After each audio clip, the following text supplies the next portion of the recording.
आयुर्वेद के महान ग्रंथ चरक संहिता के सूत्र स्थान में दही खाने के कुछ नियम बताए हैं। तो वे कहते हैं कि न नक्तम दधिभुंजीत, रात्रि में कभी भी दही का सेवन न करें, उष्ण दही का सेवन न करें। दही जब बनता है तो उस समय वो गर्म होता है, उसकी सारी रात जो प्रक्रिया चलती है बनने में तो गर्म होता है।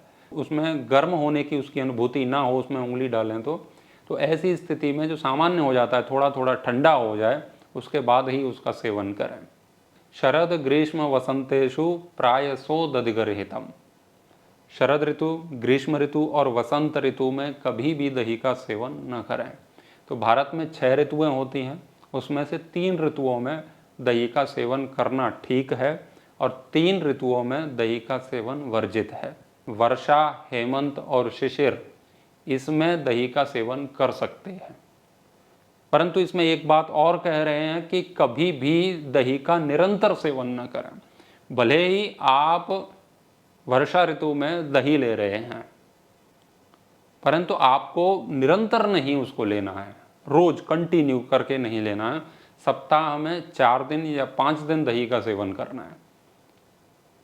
तो उसमें से 2-3 दिन लेकर के 1 दिन छोड़ना, इस प्रकार से आप कर सकते हैं। तो कभी भी निरंतर नहीं लेना है। तो निरंतर दही का सेवन क्यों नहीं करना चाहिए, उसके पीछे वे एक कारण देते हैं। वे कहते हैं कि दही है वो गुरु होता है, भारी होता है, तो वो इतनी सरलता से नहीं पचता है। यदि आप निरंतर दही का सेवन करते हैं तो हमारी जठराग्नि मंद पड़ जाती है। तो जो भोजन को पचाने वाली अग्नि है वो मंद हो जाएगी, तो फिर विकार आएंगे, तो भोजन ठीक से पचेगा नहीं। और दही को लेकर के एक बहुत बड़ी बात कही है कि कभी भी अधजमा दही नहीं खाना चाहिए। कई बार ऐसा होता है ना कि दही जमा ही नहीं ठीक से, थोड़ा थोड़ा सा फट जैसा रहा है, पानी सा हो रहा है। ऐसे दही का बिल्कुल भी सेवन न करें, क्योंकि यदि आप ऐसा करते हैं तो दही के अविच्छिन्न होने के कारण आपके ब्लॉकेज बढ़ने के चांसेस पूरे होते हैं। अविच्छिन्न होता है दही, अर्थात आपके स्रोतों में अवरोध उत्पन्न करता है। एक प्रश्न आता है वहाँ पर कि आयुर्वेद में कि ब्लॉकेज बढ़ाने वाला, स्रोतों में अवरोध उत्पन्न करने वाला सबसे बड़ा पदार्थ कौन सा है, तो उसका उत्तर है अधजमा दही।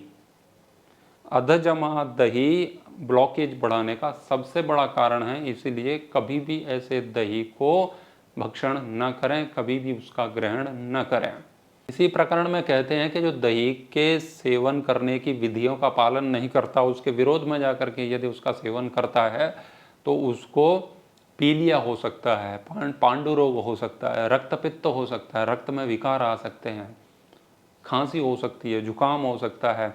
कई सारे रोगों को वहाँ पर बताया गया है। त्वचा के रोग आ सकते हैं यदि आप ऐसा करते हैं, तो दही खाने के नियमों का पालन नहीं करते हैं। तो अब कुछ लोग कहते हैं हम तो निरंतर ही दही का सेवन करते हैं, हमें तो कोई समस्या नहीं हुई।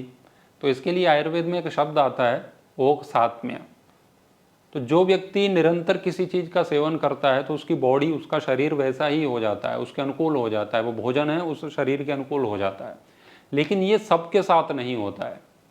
आज भी जो लोग विरुद्ध आहार कर रहे हैं और उन्हें दिख रहा है कि उससे मुझे कुछ नहीं हो रहा है, तो क्या है ना, उनके शरीर की रोग प्रतिरोधक क्षमता अधिक होने के कारण वो उससे लड़ लेती है, तो उसका प्रभाव उन्हें नहीं दिख रहा है।